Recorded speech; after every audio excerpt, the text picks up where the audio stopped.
This is what you want. This is what you get. This is what you You have located GeekFest Rants, the entertainment podcast for genre geeks like you. Shall we play a game? Covering the world of vintage and current film and television since 2010. Game over, man. It's game over. Featuring in-depth conversations on sci-fi, horror, fantasy, comics, toys, and conventions. So say we all. So say we all. And now sit back, relax, and enjoy today's show. I was haunted by my past. But now I have a mission. I will do what needs to be done. Who are you looking for? Someone who has no one else to help her. To find the truth. What have you gotten yourself into, Jean-Luc?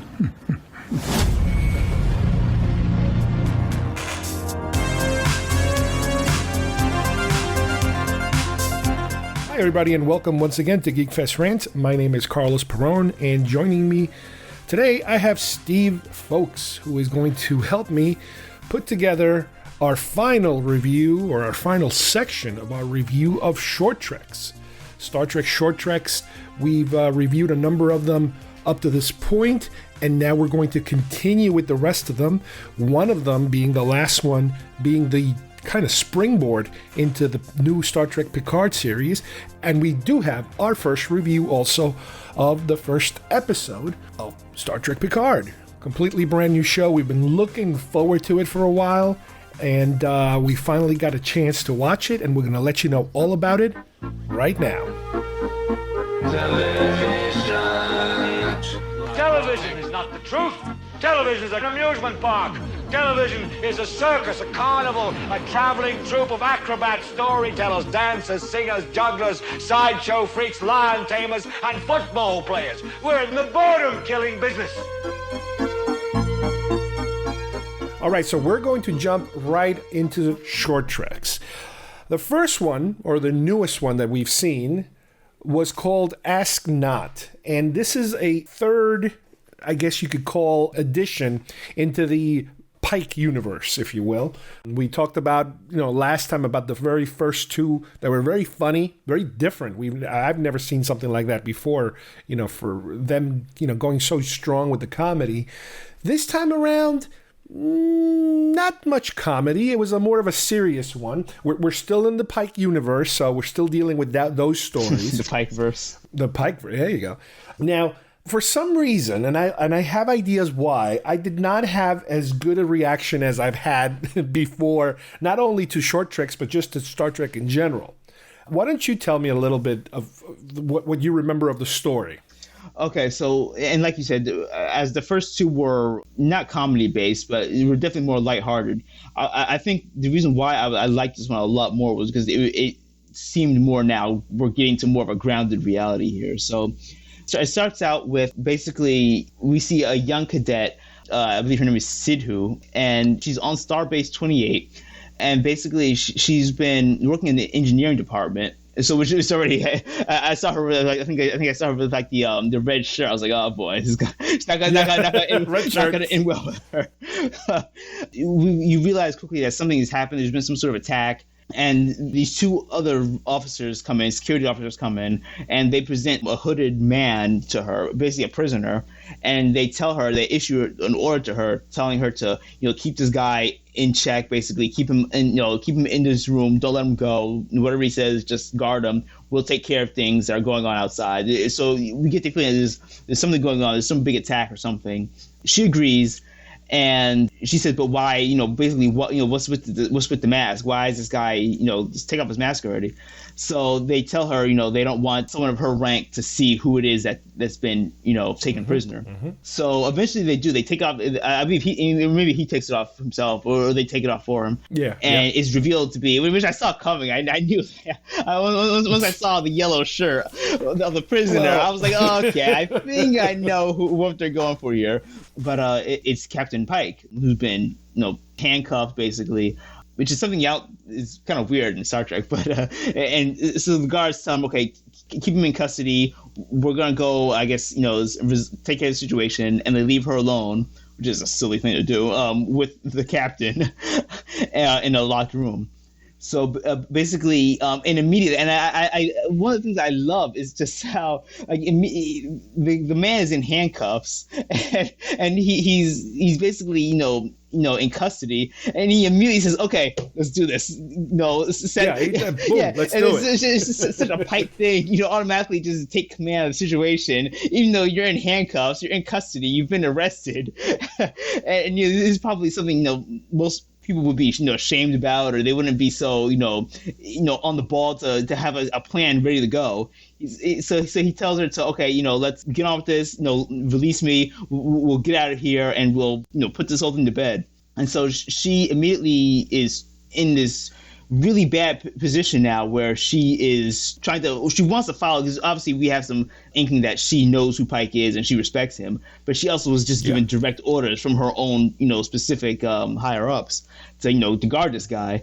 So basically the whole episode goes by with Pike trying to convince her to release him, and so they can get out of here, or she doesn't. He's basically going to either write her up or put her under court-martial later on when he does get out. Right, and he knows that her husband or her significant other has been assigned to the Enterprise, but she wasn't assigned to the Enterprise. She was assigned to a different ship, and there's a little rift there. There's a little problem with the fact that she's being kept away from her significant other, and as a result of this, she might never see him again, because whatever weird attack they're under, that might be the end of him or her. Right. And I think the husband was assigned to the other ship. I think the husband was on the the other way around. I think the husband was on the Bowman, and she was on the Enterprise. Okay. So I mean, the whole episode is basically them going back and forth, trying to see if Pike can basically bend her to get what he wants, basically, and that's to be released, and so they can get on with trying to basically get out of there and sort of, I don't want to say continue a mutiny, but sort of, I guess, apprehend the ship and take regain control of it. So, and she's very resistant. She's saying, no, Captain, take a seat. She's very stalwart. She's sticking to her guns here. And she actually draws a phaser on him. She draws a gun on him, which is, that's pretty ballsy already there. If you're going to draw a gun on not only a superior officer, but the captain of the Enterprise. So, and you can tell this is just like, I'll give credit to the actress. You can tell this is a pretty bad situation to be in. She's not, she's disobeying one way or the other. She's going to be disobeying a direct order from either one of her superiors. So they're going back and forth, and Pike is trying to pressure her into saying, release me, and the voices are escalating. They're basically now shouting at each other to see if he can get her to bend. Which, again, is not a situation where you really see in Star Trek a lot. You don't really see a lot of direct confrontations between a captain in this type of scenario, a captain and a lesser officer, where he's basically, I do believe there's a few holodeck times where they've tried things like this, but this, not to spoil the ending, but this, it felt so very, very real, on the more based on reality, which I really loved. It was so I'm curious to hear actually, what didn't you like about it? What sort of well, then let's take it all the way to the end, because we do spoil things here. We go all the way to the end, and so at the end it turns out that yes, it turns out that, so surprise, it was a training simulation. It was because she won't release him. She does not release him at the end. She sticks to her guns, and she basically says, I'm sorry, I will sacrifice my career as a Starfleet officer, but I was given a direct order, and I'm going to hold you accountable to it. Right, and we find out that I guess her husband is also now assigned to the same ship, so they're not splitting them up, and that this is like you said, it's a simulation. It's some kind of test that he's giving, I guess, his crew, because they're going into some, I guess, mission that he wants to make sure everybody's on the same level of trust. And we see at the end, we see Spock and number one. So this is definitely after she was brought on board with Spock and number one already assigned to the Enterprise. So she's joining their crew now. So, right. Which obviously she passed the training exercise. She passed here. the test. Now I believe She's engineering, correct? I believe so, yeah. So she is the precursor, I guess, to Scotty. Yeah. Well, I mean, I don't know if she's a chief engineer. She's probably just one of the crew, I would assume. Oh, okay, that's possible. But I don't even remember if Scotty ever made it from Pike's time, or I don't. Well, that doesn't matter. In this show, it doesn't really matter. I mean, I guess they could do whatever they want. Okay, I had 3 problems with this episode. The first problem was that the second I saw him brought in, I'm like, this is a simulation. This is a test. And I'm like, damn it, I already know what's going on here. And everything unfolded exactly like I thought it was going to unfold. There was no surprises for me at all because, again, it was like, damn it, this is exactly what I thought they were going to do. My second problem, and I talked about a little of this during the last time we talked about short treks. Yeah, we talked about how I don't like musicals, and whenever people do musicals, I'm out. It brings me out. Yeah, I start subtracting points. My other pet peeve is when actors are acting like they're acting. So when I see an actor who's playing a character, and that character has to act, it takes me out because I'm like, well, wait a minute. You can't be that good of an actor if you are a character. So in other words, you're showing me how good of an actor you are, not how good of a character you are. So the fact that Pike was delivering his lines, oh my God, we got to do this, I'm like, he's acting. I'm watching, not the actor, I'm watching Pike acting. So it's like, damn it, now you ruined it a second way now. I'm watching an actor act. That's a very meta complaint, by the way. Oh, yeah. And I hate that. Whenever it happens on any TV show or movie, I'm like, I hate it because actors are very good actors. You never see an actor acting bad because they're good actors.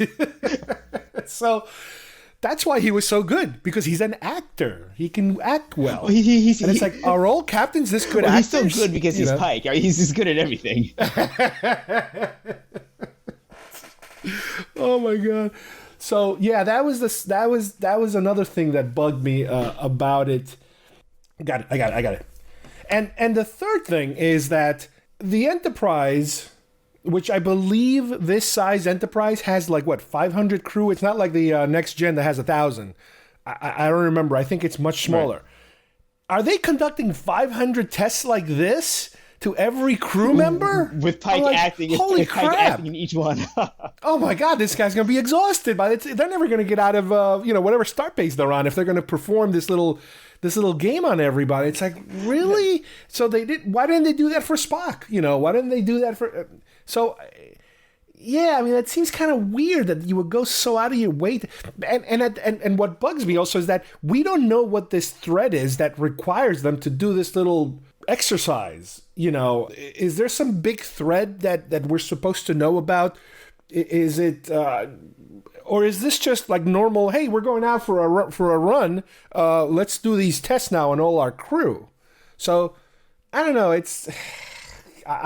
I'm not a fan of this episode. Well, because from right here, it sounds like you're very caught up in the whole logistics of it. But what I can say is he might be only doing this for his away team, where he needs people around him that are going to be immediately in his he might not do this for. Well, she's an engineer. Odds are the engineer is never going to leave the you've seen how many room. red shirts leave the Enterprise and well, it's not about the shirt. It's about your job. They don't just throw a red shirt. It's like, anyone with a red shirt, get out. No, it's security teams to go out there, Well, and also with I mean, they could have done this with Spock. You just didn't see it. But with I know with the shorter treks, again, these are 15-minute episodes, so they have to cram. They can't go way too crazy with the backstory here. So you know what it is? I've seen a lot of episodes on all versions of Trek where they do the simulation. I've been binge watching a Next Gen, and there's easily 3 episodes where they do a simulation of an attack and everybody's pretending to die. Star Trek 2, you have the whole Kobayashi Maru. It's like, oh God, okay, I get it. We're all gonna pretend we're under attack, and then cutscene. Everyone's okay. Open the door. Lights come on. They're, how'd you do? I did pretty well. That kind of stuff. With this, I feel like I enjoyed it only because it was sort of more of a character focused. Were you surprised? Did you not fall for it? Did you fall for it? But by the end, I knew it was a simulation, but I felt it was. Well, first of all, I knew it was Pike from the start, and second of all, I knew it was a simulation, but I felt like it was going to be what it was, more of like a character focused simulation, not like something that's how do I describe it? Not something that's like more tactical or anything, but more like a study on her specific reaction. So I didn't think of it as more of like a holodeck type thing where the lights would come on and everything, and it played out as pretty much what I expected it to be, just a more of a thought experiment training exercise rather than just it being like this big bridge level holodeck. I'll tell you how you make this episode better.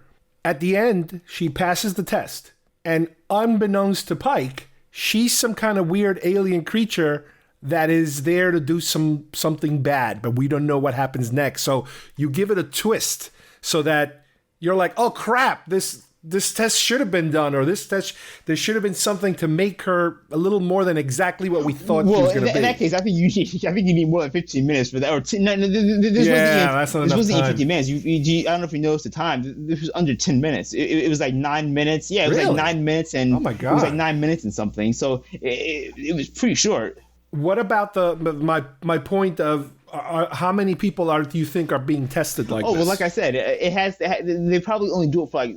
Pike probably like handpicks people or something like specific people he wants in specific scenarios, and maybe the rest of them are like tested maybe by some lesser person or whatever. But it seems like maybe he would handpick a certain bunch of people to test them himself and get a few of them, so he knows who he's serving with. Maybe like some other random guy was tested by a lesser lieutenant or something. Well, I'm gonna, just like my issue with Star Wars: The Last Jedi, I'm going to watch it a couple more times to see if it grows on me a little bit, if I warm up to it. But I did like at the end they showed us a little teaser for the next two that are the animated ones, so that was kind of neat to be able to see what's coming. I like the animation style. It looks two different types of animation. I like how it's very diverse. It looks really good. If they keep this animation style for the animated series that they're going to be doing, I really like the way it looks. I have my doubts. I don't think it's going to be like that low production each episode, but we'll see. Yeah, we'll see. All right, the second one, which is really number 4, if you're, kind of staying in order of how these things came out, is called Ephraim and Dot. I think Ephraim, something like that. And what's unusual about this one is that now we're in the realm of these animated ones that we kept talking about, that it's different this time around because they're going to throw some weird ones at us. Another thing that's a little odd about this one, it's directed by Michael Giacchino, which is he's a composer. He's done music for the Star Trek films, and I never knew that he was interested in maybe directing, because he is the director of this animated short. Yeah, and this is, what a better way to sort of, jump into, if you're going to be in that sort of like experimental, you're sort of new to it. It's a great way. These short treks are a great way to jump into it, and as well the fact that it's animated, so it's a little more lighthearted. So people won't be so how Trek fans get sometimes where they get a little bit critical. Really? Never heard of that. Not me. Yeah, no, never. But this is a great way to get his start, really. Yeah, well, what's a little unusual about this, and again, because we knew there were animated ones, and we weren't sure exactly which route they were going to take with animation. We know, and we talked about the fact that there is an animated show coming, an actual lower decks show that looks very kiddie-ish to me. And from the pictures I've seen, are very kiddie-ish. And these two next episodes we're going to talk about are completely different in style from what we think is coming down the line. This particular one, I would kind of say, style-wise, is more, I don't know, maybe kind of like Disney Channel-ish looking in terms of the silly nature of at least the creature that we're following in the story. Even though we do see some weird classic stuff on the background. Yeah, in fact, if you are familiar with the show Resistance, Star Wars Resistance, the animation is not the same, but it's almost there to that point where it's very there's an animation design called cell shading that they use in a lot of video games, and this was popular years ago, back in like the GameCube era. They would have this like art style where it's like cartoony, very cartoony, but very flat, and has like a very like bright and vibrant colors, but it's very sort of like flat, like 2D-ish. To me, it reminds me a lot of the old Lilo and Stitch animated style. Just not very as silly. Very silly, silly, very, very colorful, yeah. But again, this is weird because they mix some very kind of realistic stuff in the background. Yeah, in fact, if you watch this, like, and I didn't expect this actually, if you watch this short track here, it's actually like a sort of one big homage really to TOS. It takes you on like a whirlwind of like random episodes in TOS. But it looks like, I really like the animation style here because it's not too over the top, but it's still like sort of like wonky Tom and Jerry type, like cartoonish type feel to it. It's very silly at times, and it kind of, it's weird because it starts off almost as like an old 1950s documentary film.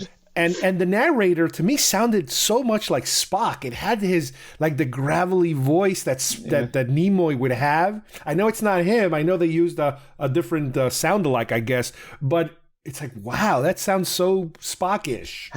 And it's basically, the film is explaining to you the life cycle, I guess, or the evolution, or the reproduction of the tardigrades, which, again, if you watch Discovery, that's a very important plot element, and now they're giving us, where these things come from in terms of how they start, let's say. Well, it was funny, like I can imagine the pitch they had to get the short track done. Like, all right, let's explore the life cycle of a tardigrade. It doesn't exactly sound thrilling, but it's animated, it's very like Looney Tunes-ish at times, and they have the other sort of character in this is the Dot. I forgot it's like a dot, like it's a number after, I forget the name, the number, but it's like it's one of those robot type repair droids that we actually see in Discovery. Like, oh really? Yeah, remember in the last season of Discovery, these things, everyone sort of made fun of them for it, but they came up out of the Enterprise because the Enterprise was in that battle with the it took some damage. It took like fire to its hull, and like these little droids popped up. I'm gonna have to look for it. Yeah, these little droids popped up and started repairing the ship.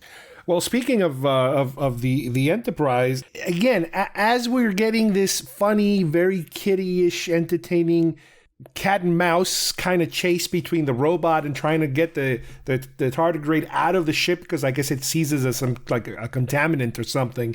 The tardigrade is trying to lay some eggs and actually lays some eggs. But while this is happening, this back and forth chase scenes, it seems as if this is taking years to happen because of the fact that we see, not only are we aboard the original Enterprise, but we see through a window Spock and Kirk talking to Khan from Space Seed. It's like, what? Yeah, I love that. Once I saw, the medical bed he was on, and you see the classic conversation between the two, I was like, oh, okay, that's really cool. And then it goes further, where they have like all these, sort of scenes, and the way it's done is it's shot through like you said, it obviously takes place through years. Even though we don't really know how long. Well, we see the destruction. I mean, if we go through it, I have it right here. We see Tribbles being coming out of like one of the doors. We see Sulu without the shirt and the sword from that episode. So okay, we're still in OT. Then we see a giant green hand from one of the episodes where I guess there was like, I don't remember too well, but there was like a giant green hand like the size of the ship or something. There was this cone-looking ship. I forget the name of that episode too, obviously. We see this weird grid. To me, it reminded me of Next Generation, but I guess they must have had some kind of grid bad guy in the original. And you see Lincoln, I guess from that Lincoln episode, which is like, okay. But then you see the Wrath of Khan battle between the Reliant and the Enterprise. So it's like, wait a minute, we're jumping forward a lot. And then towards the end, when the Enterprise is blowing up as a result of the Klingon ship from, I guess, Star Trek 3, I imagine.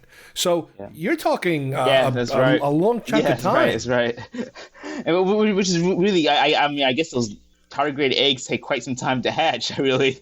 I guess. And it's a cute story. It's a very kiddish story where the robot at the end saves all the eggs from the exploding ship, and then they're kind of friends at the end. They're all friends. And again, another thing that really stood out to me was the music. They did so much good original, like 60s sounding music, the original Star Trek theme and all that jazzy sounding kind of stuff. Right on this episode. Yeah, and the audio just matched the visuals so much, and not even like the Star Trek sounding kind of themes. They had like this sort of like wonky. Again, the closest I can think of it is more like a Tom and Jerry sort of wacky.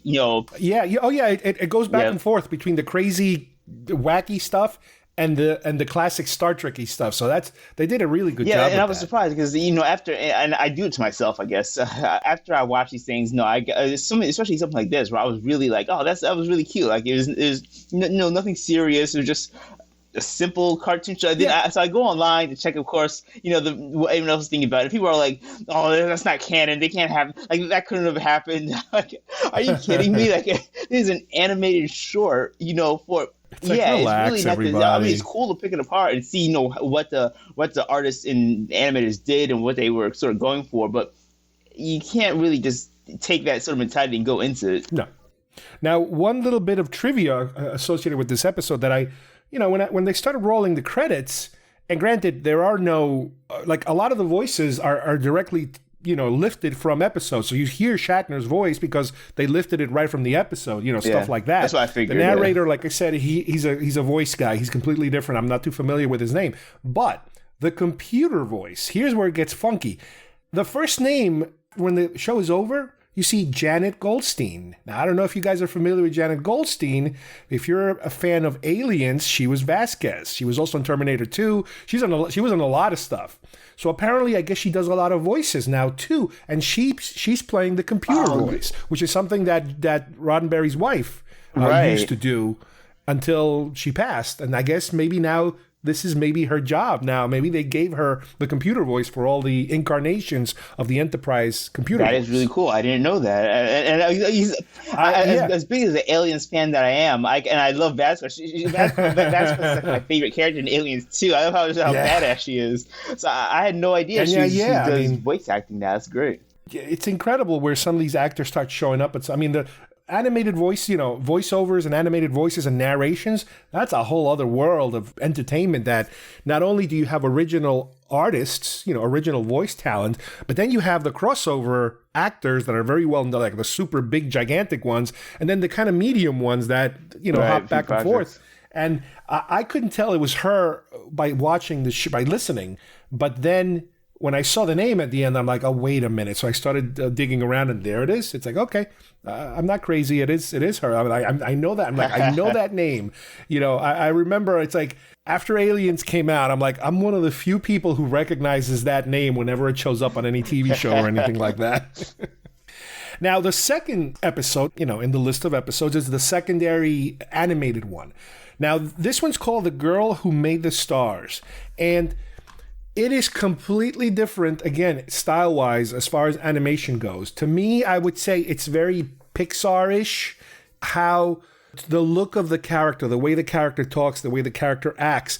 The lead character is basically Michael, as a little girl, talking to her dad because I guess she's afraid of the dark when she's going to sleep. She's getting nightmares or something or whatever. But one thing I noticed right away, which I guess they must have done it on purpose, I think. Her dolly, her little stuffed animal, is a tardigrade. And it's like, oh, wow, that's from the last episode in a way. It kind of crosses over. This was more of an original story. In other words, there is no crazy tie-ins to original anything. This is a straight story, but it's still a kiddie story, if you will. It's a fable. He's telling her the story of where the stars came from. So you get this kind of like a mythological story of ancient Africa and these tribes that they lived in during the day. They were afraid of the night, and how this little girl, dare to go beyond the day and go far to another place, which even in the story, even though this is, again, a mythological kind of story, they tie it into a very Star Trek-y twist by her meeting this basically space alien that to me looked like a lot like the like some of the aliens from the Abyss. Oh yeah, if you remember those glowing with wings type yeah. of things that gives her a gift, and the gift is she cracks this like egg, and the egg, all the stars come out, and then you have the creation. You know, it's like it's a creation story basically. It's a different kind of creation story, and that, you know, she's back home with her dad, and she feels, I guess she's brave. She feels braver now. She's okay to go to sleep, but you do see all these. Now, what's also interesting is that even the recollection of the story has a slightly different animation style also. In other words, the narrators are this very Pixar-ish looking style, but then the story itself takes on a different kind of story. It's almost like I don't know, like cave paintings or primitive art. There's a lot of different angles to the faces and the way that they move and all that kind of stuff. So I think they tried to do two different things in that same episode. That's interesting. I didn't actually notice the sort of switch. I saw once I saw like the original like when little Michael was talking with her dad. I guess, you know, it's very, like you said, very Pixar-ish with like big eyes and except for the little girl in both the story being told and then the story being shown looks a lot alike, but when you're dealing with the adults, it looks different. It looks a little different to me. I mean, not incredibly different, but enough so that you know that this is the story and this is the reality. So there's a difference between the two. I mean, it's a pretty harmless story. Nothing really earth-shattering about it, as far as I'm concerned. Pretty much. I mean, this out of all of them feels, and I don't mean this actually in a bad way. Like it's not going to. It sounds more negative than what I mean it to come out as. But this is probably like the least Star Trek feeling of all the short treks. But I just mean the fact that this story could apply, which is a good thing. This story could apply to any genre, really. Like, it's more of like a fable to. Yeah. You know, inspire that, you know, you should face your fears, and, you know, you don't have to always be afraid, and you can be your own, you know, bringer of light, I suppose, and, you know, always, you know, don't meet any sort of resistance with hostility and things like that. So those sort of themes can apply, you know, even without the veneer of Star Trek. So, but, you know, I still really enjoyed this. I thought it was very well animated. It looked gorgeous. Like you said, even the creatures at the end look very Abyss-like. No, but it was. That's what it reminded me of. Yeah. It was really, really great. And it was a great way to end this sort of animated. I like the fact that we got two versions of the animation. We got, you know, sort of the more traditional. And I know the Ephraim and Dot isn't hand drawn. You know, I would be fooling myself, but, you know, it still is more that traditional style. And we have, as opposed to this one, which is the more modern version of what we have with animation, where it's more CGI, you know, special effects. So I'm glad that they balanced both of them. We got sort of two sides of the same coin, really. My only thing is that I wish, since they did decide to go the animation route, they're both kind of kiddish stories. You know, overall they're aimed at kids, let's say. Not that an adult like myself would enjoy it, but it's that's where they're going for. I get it. I wish they would have done like an anime maybe kind of story aimed at adults, something a little more, you know, in universe, canon wise, you know, a straight serious story, the type of story that would cost too much money, obviously, to make, you know, with real special effects. So take advantage of that and use it in a form like animation where you can go completely crazy in terms of how fantastical things could look. But who knows? Maybe in the future there might be more. Yeah, I mean, so we've gotten a more Western traditional 2D animation with Ephraim and Dot. We got this now CGI animation. So what you're saying, it sort of does add up. If they do it, which we know they're going to do another series of these short treks. Of course. Maybe they will experiment with doing maybe more Japanese anime style. And all I can keep thinking about is one of my favorite anime of all time was Akira. So if they were able to pull something like that. You're still lighting the candle every night, right, for the Akira movie, right? Yes. Okay, I'm gonna light my candle. It's coming one day. One day. But yeah, I mean, not only with Discovery, but we know that they're coming up with more Star Trek related. I mean, we have Picard, Section 31, and there's rumors of more stuff that they're trying to put in the pipeline. Who knows? Maybe each show would have its own set of short treks that they could, you know, because you have so many of these shows, they could give everybody, I don't know, 4 episodes and go crazy in terms of style, do things differently that they could experiment with. It's a perfect forum to be able to experiment with something without committing to something, for an actual TV show. Yeah, exactly. And I think that would fit their business model, I guess, as well for CBS Access, because remember when these shows go up for their hiatus, there's always a gap between the next season, obviously. So if they can stagger them and have these short tracks for each one, they keep people subscribed and give them something to look forward to. So now I really hope so. Yeah. Now the last one, I think it's more of a bonus one in terms of why they went for 10 this time around, where in the past, they had only done a few. Like the last time, I think they only did 4. So this one, as far as I'm concerned, had a lot of bonus episodes. And the last one is obviously, as it was explained to us, it's a jumping off point for Picard. This is a story that is more about Picard than obviously Discovery. It has really nothing to do with Discovery. Yeah. It's called Children of Mars. And I really enjoyed it, and obviously I watched it before I watched Picard, and it's basically 2 girls that are about to go to school, and one is human, the other one is not human. I'm not sure exactly what I don't know her race. If it's been seen before, I don't know.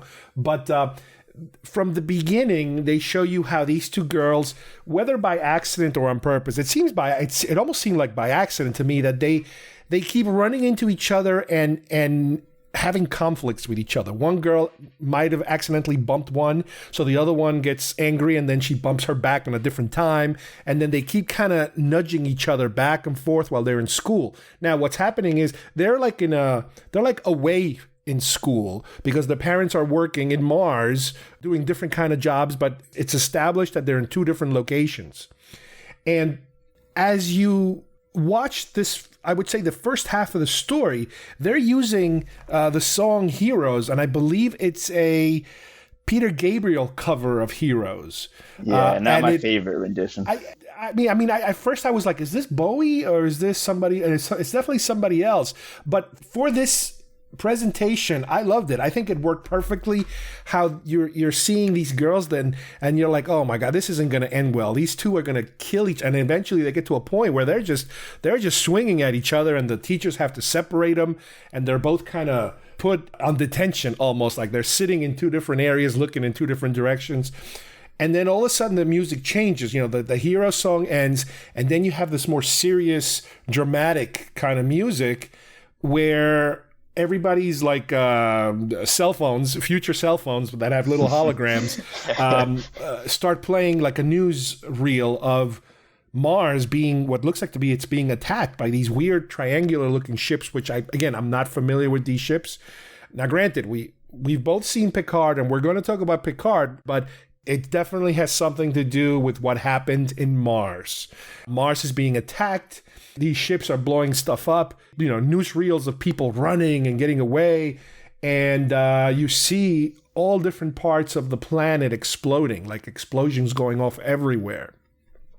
And the girls, as they're, shocked, stunned, watching this on the news, on these hollow projectors all over the place, they kind of pan the camera down to their hands and they start holding hands, which is, again, it's very melodramatic, and it's good for that in terms of even like the worst of enemies, unofficial enemies, they can become friends because of a tragedy. So you get this very tragic kind of end to it, which again, this is a springboard for Picard. Oh, and there was one more thing I did notice during it, is that there's like a news feed that as they're watching the news, and you could read that they have a picture of Picard wearing a like an admiral uniform, and it says Admiral Picard reacts to attack. So you're like, okay, so the connections are being made, and I think it's a good little tease, for this new show. Yeah, like everything in theory about this short track I liked. The one thing that threw me off was actually the music. I love the fact that we see these 2 girls on the opposite ends of the spectrum. Well, not really opposite ends of the spectrum, but they obviously have some sort of contention between them. And I like the fact that, there's this big sort of, to us, this would be our September 11th, I guess, attack, where you get a little of that. You get a little of that. Yeah, it would bring someone to it would bring these two kids together who, obviously really had some heated words for each other. And so, I love the fact that, it would show just an everyday life. And I love the fact that, as well, we don't really see this. I mean, this is something that's we always see characters in Starfleet or in battles. I mean, we don't really. It's a rare time where we see like civilians. So I really like the fact that we see them in there in like a library. It's a very like down to no pun intended, but it's sort of down to earth setting. But then the music just kind of kicked in. It sort of like it became very distracting for me. So I'm not sure what I thought they were going to start trying to send some sort of message using the song, the heroes, but it didn't really come off that way for me. But it just sort of distracted me a lot by it. But in fact, I love that. So that's one of my favorite Bowie songs. But just a rendition of it was just so like I don't know what you're trying here. One thing I noticed, and I don't know if it was an Easter egg or not, is that right before the attack or right before the news comes on, there are banners everywhere saying Happy First Contact Day. Oh, yeah. And I wonder if that has something to do with the attack. In other words, the attack was planned on First Contact Day, and that if that is symbolic of Earth opening its doors to the universe, to the galaxy, which, again, we've seen the first episode of Picard. We know a little bit about what the issue is, but not all of it exactly. I wonder if that was kind of like a little bone they threw at us. Could be. Yeah, because I mean, something like that. It seemed like that would have been a bit more than just like an Easter egg. That seems like that was pretty deliberate. And let me ask you, and just to wrap it up, my own take on it was, it was a good episode. I really like the whole Picard time at the end. We see him, on their version of CNN, I guess. Yeah. and the visuals, though, the shipyard in the beginning looks so cool. Just to give a bit of a shout out to the visual effects in the beginning. I love the way it looked. And that's directly from the show itself. I mean, I don't think that those scenes were specifically done for this short trek. I think those scenes of the ships, it came from the show itself. Let me ask you this, because I've been following the comic book series that led up to this, especially Picard 1. It doesn't seem like it ties in that much to what's going on now. I mean, if you think about it. No, again, without going too much into the Picard storyline. We'll get to that later, but. This short trek doesn't tell you the full plot of Picard. It tells you that something happened in Mars that affected everyone, but you really don't know anything. You don't know what shape Picard is in, mentally, physically, whatever. You don't know the implications of other major players, other major races that we do know just by watching the first episode of Picard. All we know is Mars. Something happened at Mars that people are freaking out. So, we can't really go ahead. As I was reading the comics, I figured that the events in the comics would play a direct role in episode 1 of Picard. And again, we'll talk about this later, but I don't get that feeling that it does, because the events in the comic book don't really seem to like there's a whole thing to do with like Romulans, but maybe we'll bring it up maybe in the next few. Well, not only that, but again, having to do with the short trek. But there's no connection at all. Yeah. So, we don't get anything from that. But as far as I'm concerned, this is it. This is what they give you. This is, they're counting down to the shows, because we also have Discovery right around the corner. Discovery is going to pop up soon. Yeah. So, we're going to have 2 shows at the same time, telling 2 different stories. Yeah, two different time, far out. Discovery is, now 1,000 years plus, so... It's gonna be really interesting to see how. I mean, I'm wondering, because these were shot probably. I guess Picard was probably shot earlier. I wonder if there's going to be anything that's going to show up in Picard that may show up later in Discovery, and maybe some sort of like tie-in or something. But hey, if there's ever a place to do a crossover, is science fiction, and Star Trek is the perfect location. You can get away with them. You can get away with murder. Well, since we already kind of hinted at it a little bit, let's just go right to Picard episode 1. I'm not sure if we're going to be able to do every single episode, episode by episode. Maybe we'll take it in chunks or sections, but because it's the premiere, because we've been waiting so long for this, We had, like we mentioned a few minutes ago, a little tease with the short trek, with the Picard short trek. So now we have a first full episode, and after seeing so much Star Trek your entire life, from the original to Next Gen to DS9 to Voyager to Enterprise to Discovery, how does this look to you? So, we're going to get deep into it, but what's the snapshot from your point of view of this show? I think the overall snapshot is that it's different, but it's different in a way as sort of it's not as jarring, I guess, as some people felt with Discovery was, because I guess the aesthetics and the look of it. This it looks like a TNG movie, but it's a very different take on it. It's not the quote adage, it's not definitely you're about Star Trek. It's a different look. It doesn't have the same sort of episodic feel like TNG has. It has a definite cinematic feel to it, but it looks different. But it has obviously the same sort of charm and vibe to it that a normal TNG episode would have. What about you? What did you think of it? Yeah, to me, it almost has like a little bit of everything. There's the very heavy TNG feel, but not so much the clean, antiseptic starship locale that we were used to with TNG. Here, we're getting a little more of what I imagine is more like DS9 grittiness at certain locations. I mean, when you walk into any Starfleet environment, there's a section in the show where he's visiting these Starfleet places. You can kind of tell these places are clean, beautiful, super advanced. But we're getting to see these other locations that are more DS9, in my opinion. Now, granted, just like a few months ago, I was binge watching TNG, and I done episodes about the action figures, and we talked about this and we talked about that. Now I am almost done binge watching DS9, and I'm reading about it too at the same time. So I'm starting to see things I've never seen before. Most of those original episodes, I only saw them once and then just moved on. I've never did any repeat viewings, really, consistency.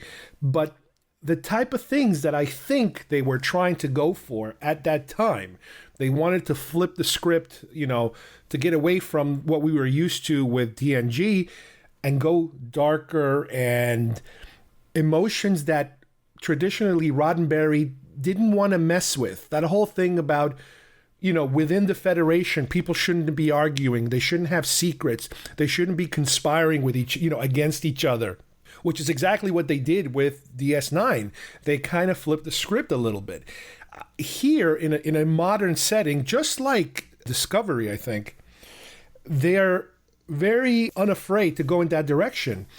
Picard he's a very depressed individual. Something happened that we're learning layer by layer that completely upended his life, had him go back to his roots, a place that originally he never wanted to even get near. But little by little, even in the original series, he kind of was able to, come to terms with it. And even I think in Generations, they kind of approach that whole issue of the family and the farm, the vineyards, and the whole thing with Data that we, the last time we saw him was at Nemesis. We're starting to get these little bits and pieces. One of the things off the bat that struck me, and we talked about this when we were talking about the trailers, and what I'm talking about is Patrick Stewart's acting. I was worried that he was kind of putting it on extra heavy, the old man I was about to bring that up. The Logan, the Wolverine Logan. And I've been watching interviews with him lately, and in a way, sadly, but I'm also happy in a way. I'm sad because he is aging, and I'm starting to see that character might be a little more true than I wish he was. Again, I always picture Picard as a 39-year-old guy that, and he was one of these weird actors that he always kind of looked older than what he was. Yeah. But then for the next 20 years, he stopped aging. Yeah. And now he's like kind of old, and he's starting to catch up to his age, and it's like, oh no, you can't do that. You have to be, you got to be, young Picard. But again, stupid me. That's how I think.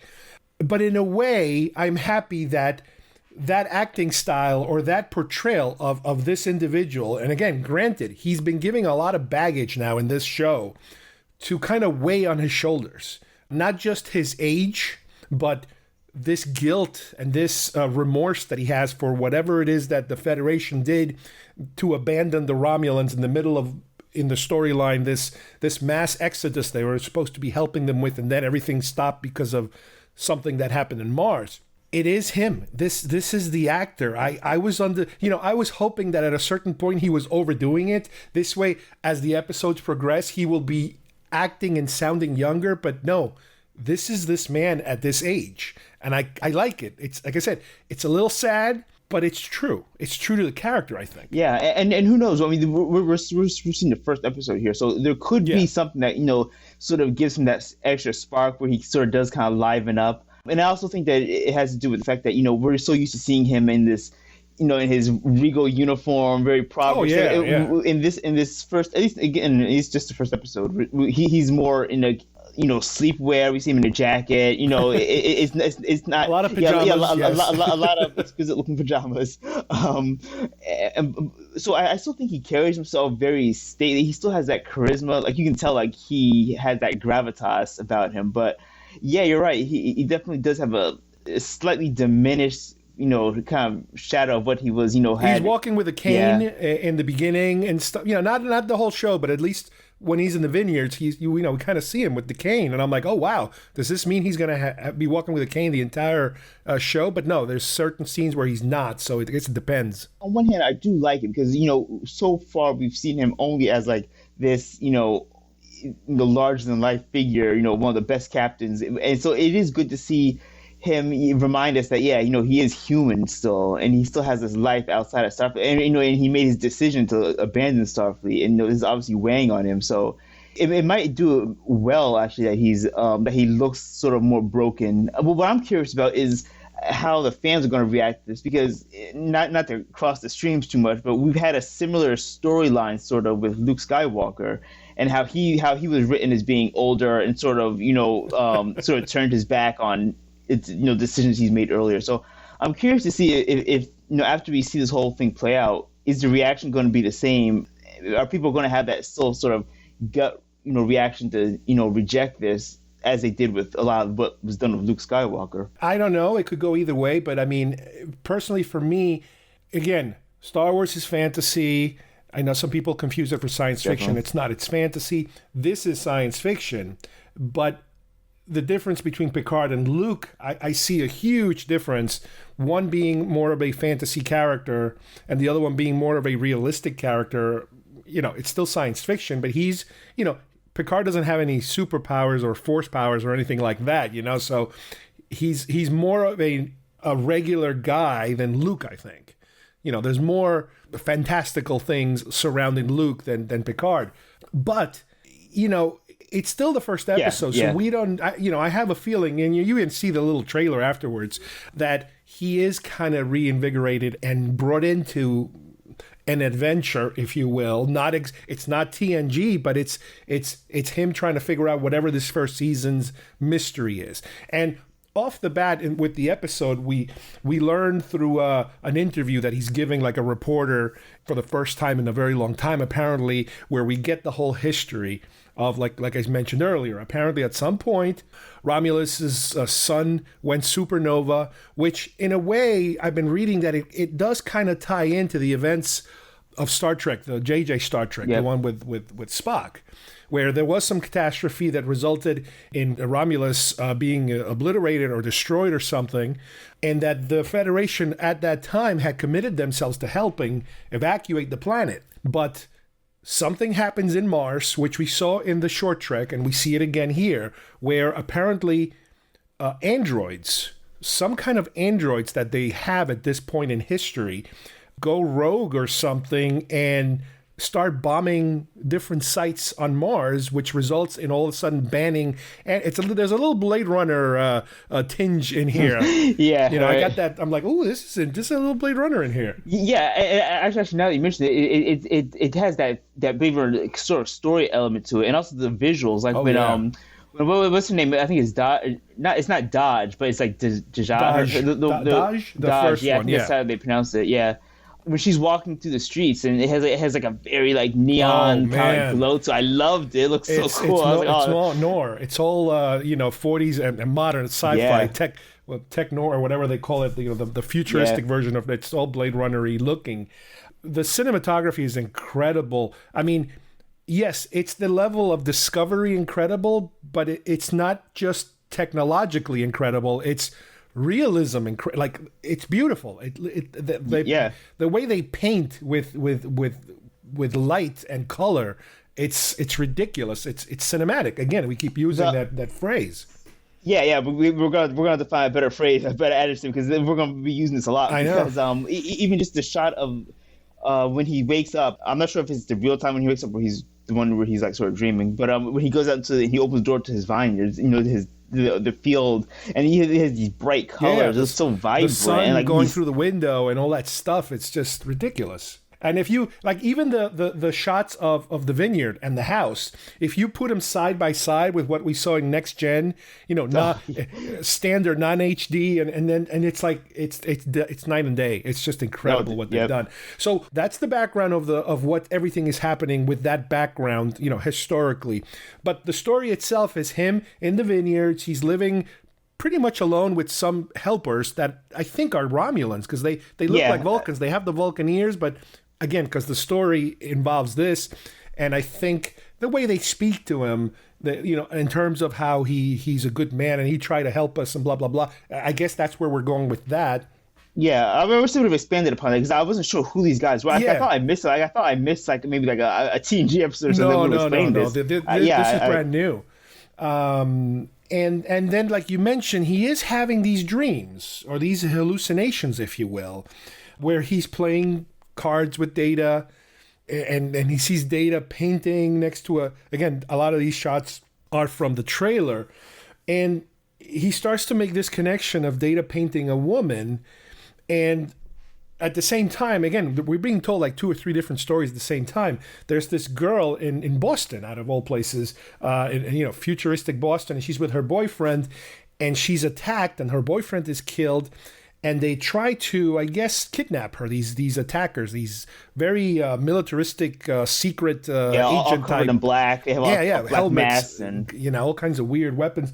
And then all of a sudden, they put a hood over her head. They say something about she hasn't been activated yet, or something like that. And all of a sudden, it's like a Jason Bourne movie. He kills all of them while she's wearing a hood. She can't see anything, but all of a sudden, she has all these like powers to do all these incredible, martial arts and stuff like that. And when everything stops, she's still terrified because her boyfriend's dead, and she doesn't know what just happened and how she did all this. So now she gets, I guess, an image in her head that she has to find Picard. Yeah. She's like, just to make the distinction, like when she like goes into her like fight mode, like I don't think she's not aware that she could have done all that stuff. Like there's like definitely you can tell there's like an off and on switch. Yeah, there. Right. So she's looking for him, and Picard's still having these dreams, and she appears. She finds her way into the vineyard, and she starts talking to him, and he's trying to figure out who she is. And he offers her to come and, stay at my house. I'll take care of you. I'll give you a place to sleep. We'll feed her. And they're all welcoming her.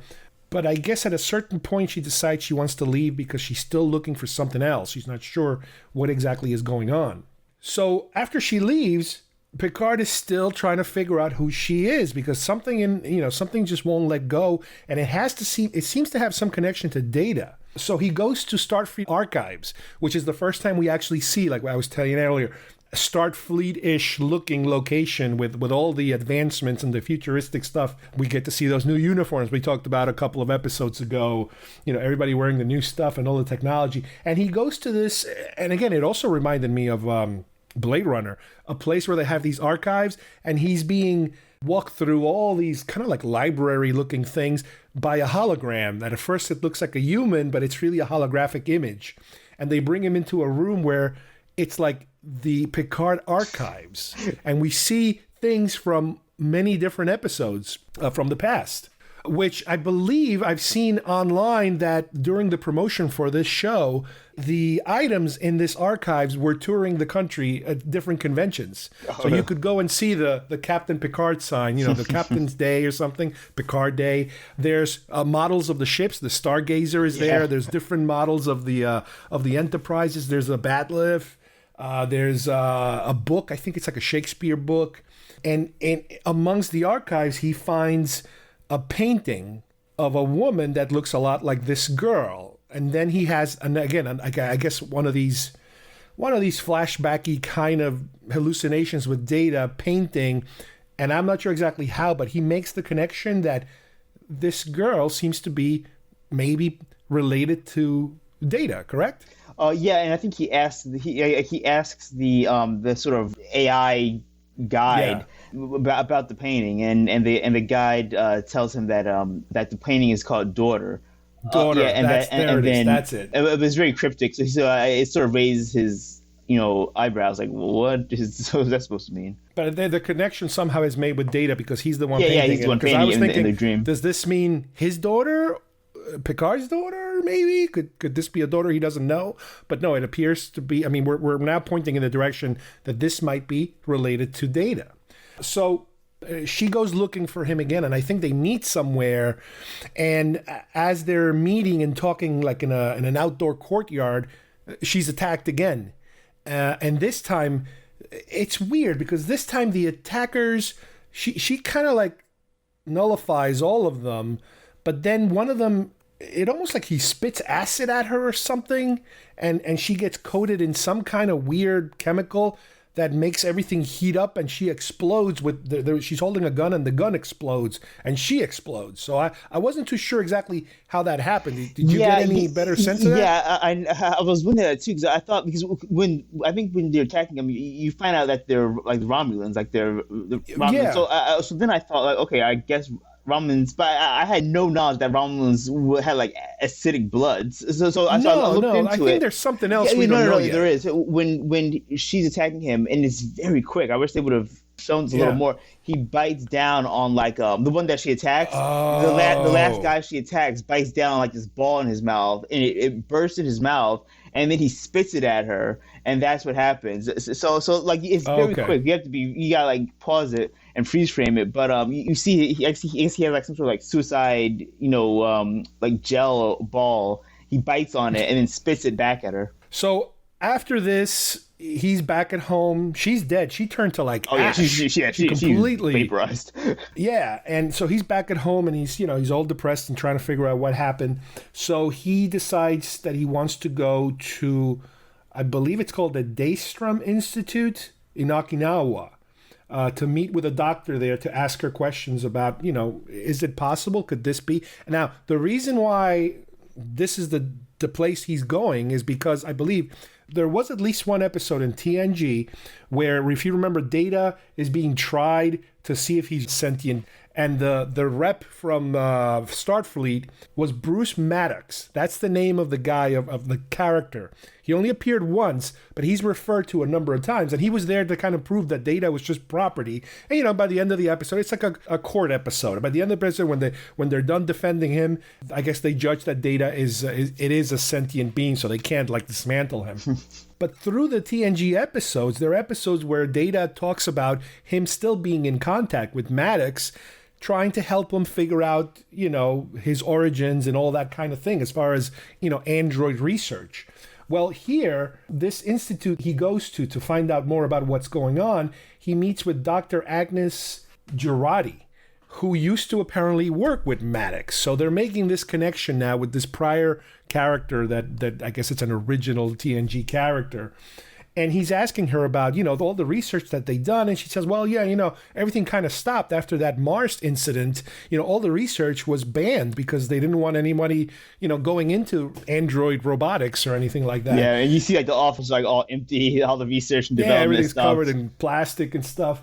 But what he's really trying to find out is it possible that this individual could have been created as a result of the information that they got from Data, in the past, and as we understand, Data more or less dying at the end of Nemesis, but his twin, what was it, before that they happen to have in a drawer. Yeah. She opens up a drawer and there's all the different parts. Yeah, it's pretty creepy. It's like which we don't understand exactly what that means, because at the end of Nemesis, B4 is assembled. Yeah, he's but alive I guess and well. Maybe I guess at the point where this thing happened in Mars, somebody decided they had to disassemble him.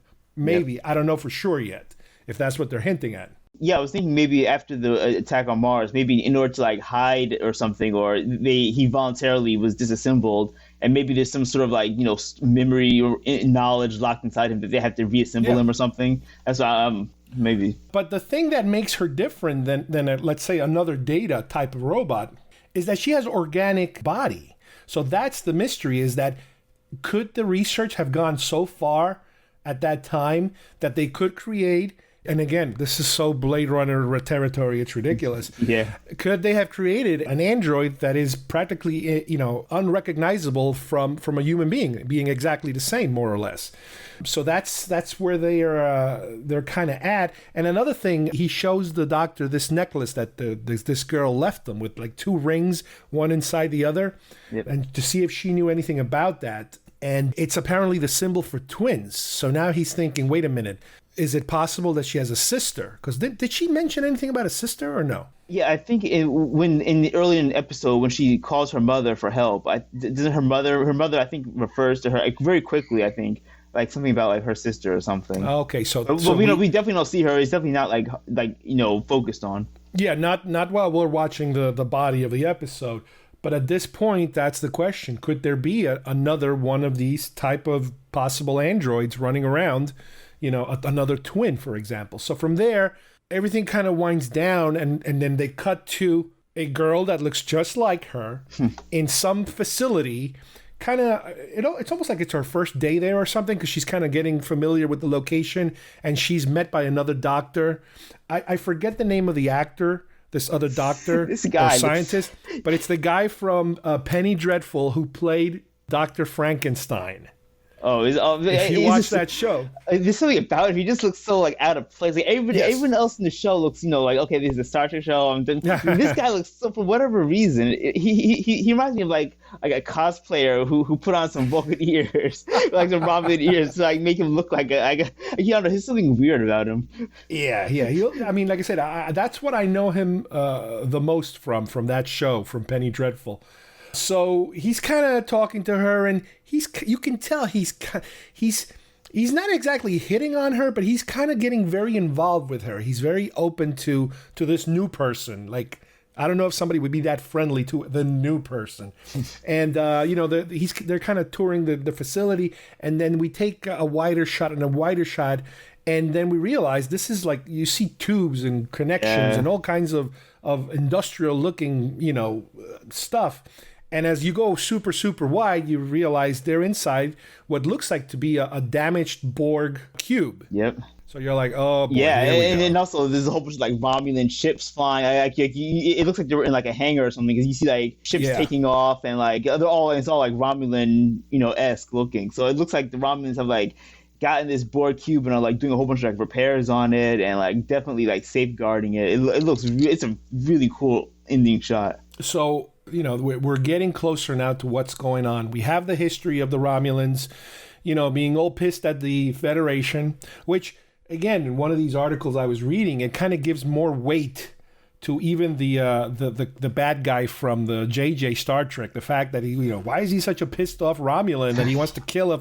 okay, it gives it more weight that this is an event that really strained whatever relationship they had, made it even worse now because they feel abandoned. But at least some of them, I guess, feel abandoned because he does have these people that live with him that seem to be his friend.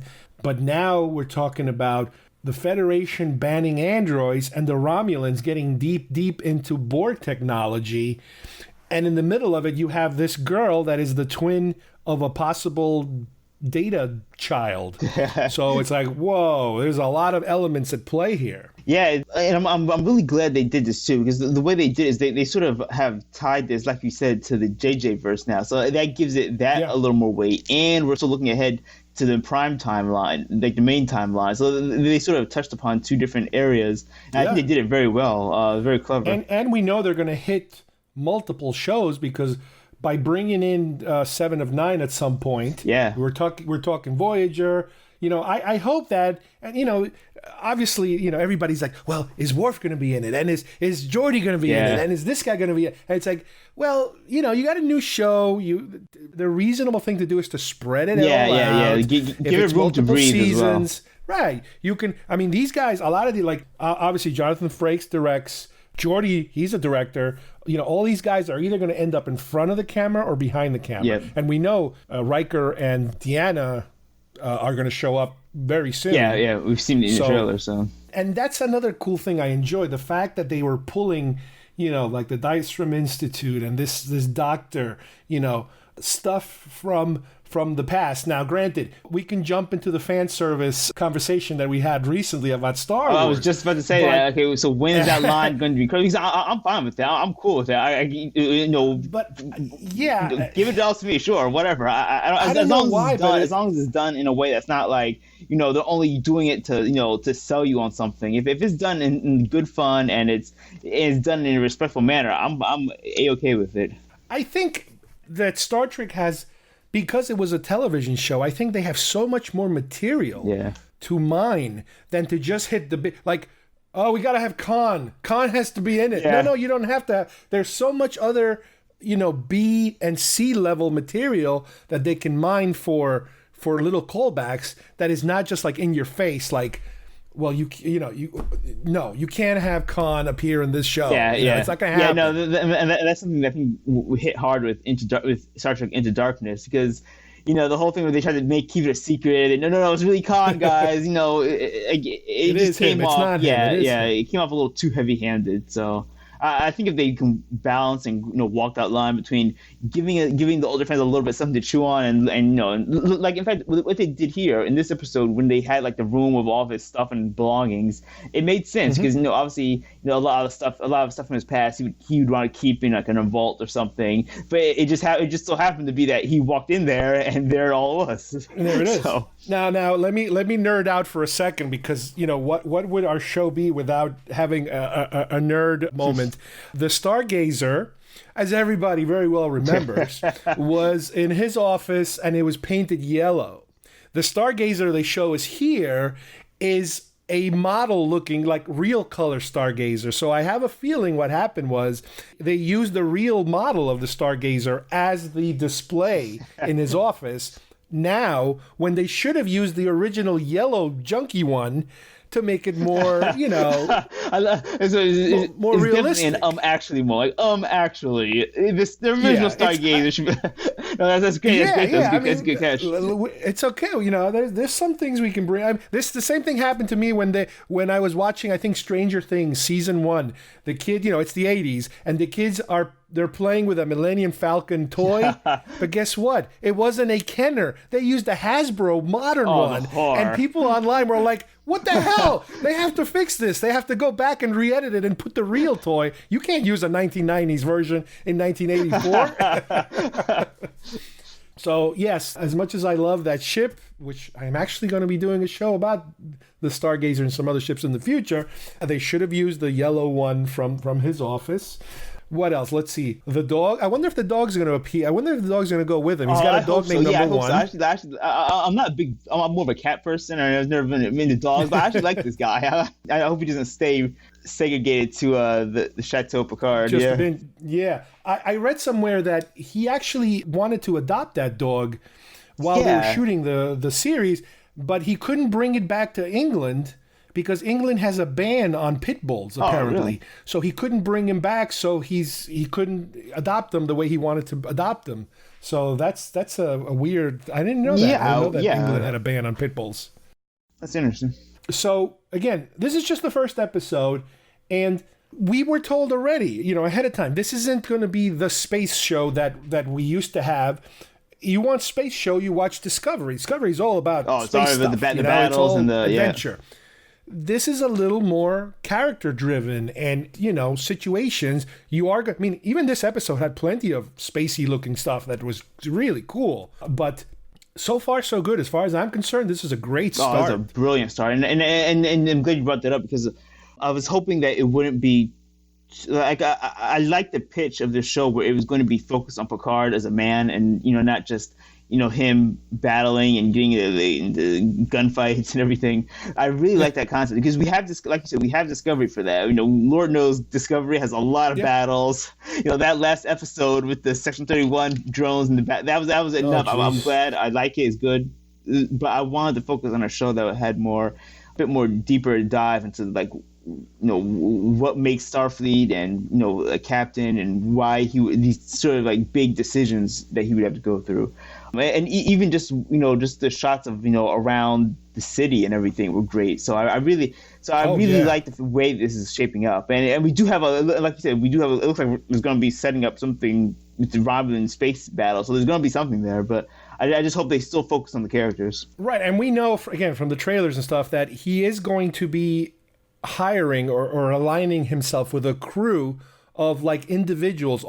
It's almost kind of like a Magnificent Seven kind of thing where I think he's going to be like hiring them one at a time for their specialty, that they are all going to then go and try to solve this mystery. Whatever the mystery of this season happens to be, that's what they're going to be doing. So I'm glad that's the direction we're going.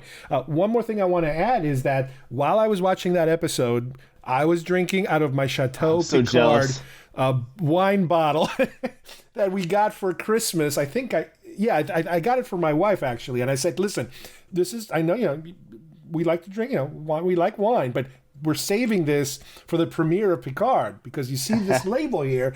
This has to look exactly like." And it was I'm glad that we only drank about half of it. I drank most of it, on my own. And then I still have half a bottle left for episode 2. I am, and we talked about this off air, but when I'm definitely going to keep that in mind to get myself a bottle. I really want the United Federation one though. I want the United Federation. What is it? The Federation Reserve, I think. I really, yeah. Yes, and I think the Federation Reserve. Because I haven't opened it yet. I think it's kind of like a White Zinfandel. It's like a lighter I think I'm one. Gonna do that. The one that I drank is red. It's red wine. I mean, I'm not a wine expert, so to me, it's all the same. I don't care. Yeah, and it's weird because if you go to the website, I think you go StarTrekWines.com or something. I think they only make them at certain times of the year. I think, and there's a certain limited amount that they're allowed to sell per state, and each state has a different law as to how you can sell wine online. There's this whole weird thing where some states you need an adult to be able to sign in for it, and you click on what state you are, and they'll display the law and the rules of how you can accept this wine. I think there's a few states where you can't, so I never bothered looking. So check the website to see if it's available in your state, and if there's a limit of how many bottles they actually are able to sell per year. It's really weird. It's StarTrekWines.com if you guys are interested. Yes, and I mean, there's only 2 versions of it, but wow, it looks so good. And it looks like they have wine glasses and sweatshirts you can get. And it's again, I'm not a wine expert, but it's expensive to me anyway. I know there are super expensive wine, but I can get a $5-7 wine bottle if I go to like a store around here.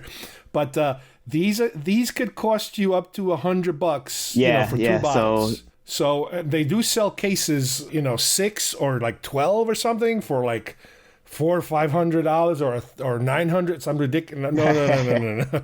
Just one, one's enough. One's fine, And I'm going to do, and I told you this, I'm going to do the same thing I did with my Skywalker bottle. Once I'm done drinking it, I'm refilling it with water, putting some food coloring in it, resealing the bottle, shake it up, and put it on display. Because I'm really more interested in the bottle than the wine. No, the same here. I mean, I love wine. I drink at least one glass a week, but and I say like it's like a lot, but 1 or 2 glasses I have per week. I'm usually on the weekends, but I want the bottle to be honest. They did a good job. I mean, it's a label, but they did a really good job. It matches perfectly, what we saw not only on the trailer but on the show. When you see that close up of the bottle itself, they nailed it. It's really cool. Anyway, we will continue obviously talking about this and all the other, because we got a whole bunch of other Star Trek related. There's the Section 31, there's the animated stuff, there's other stuff yet, on the pipeline that they haven't really talked about yet, other possible shows. So, we'll continue to update you guys on the future of not only this and Discovery, but all the stuff that's coming in the future. Yep, can't wait for it. It's going to be really, really interesting to see where this show goes. Oh, yeah. All right, I hope you guys enjoyed today's show. I'd like to thank Steve, as usual, for joining me. We finished off the short treks. We started Picard. Man, we got a lot of stuff to go through. There's so many more topics on the horizon. This new Picard show we're very excited about. Very strong start. Can't wait where the show takes us. There's just so much stuff. We were talking about it earlier, about how there's just so many shows out there now. And a lot of them, or a majority of them, are from streaming services that kind of have overshadowed, network television, and to a certain extent, even cable television. So these are very interesting times that we're living in when it comes to, where do we get our entertainment from? But this is just the beginning. Between Star Wars and Star Trek, there's a lot of content coming our way. So until next time, thank you for listening, and we'll see you soon here at GeekFest Rants. Bye-bye, everybody.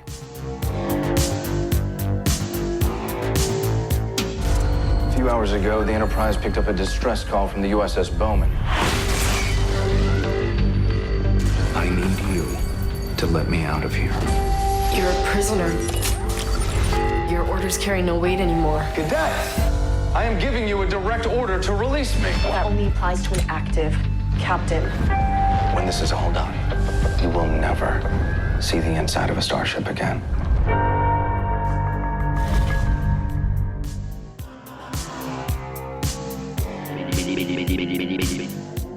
If you would like to subscribe to our show, send us messages, or see video links to some of the topics we talked about today, please visit our homepage at geekfestrants.com or our YouTube channel, Facebook page, or iTunes at GeekFest Rants. I don't know what we're yelling about! GeekFest Rants is produced by Carlos Perron, copyright 2020.